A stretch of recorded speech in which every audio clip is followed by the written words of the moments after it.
Magandang araw po, welcome po sa aking channel, Love9 TV. Nandito po tayo ngayon sa Cuenca, Batangas kung saan meron po tayong bagong video presentation. Isang mango farm.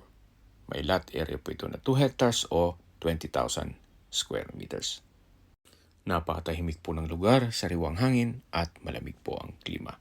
Ito po ay nasa mataas na lugar. Ang estimated elevation above sea level ay 945.5 feet.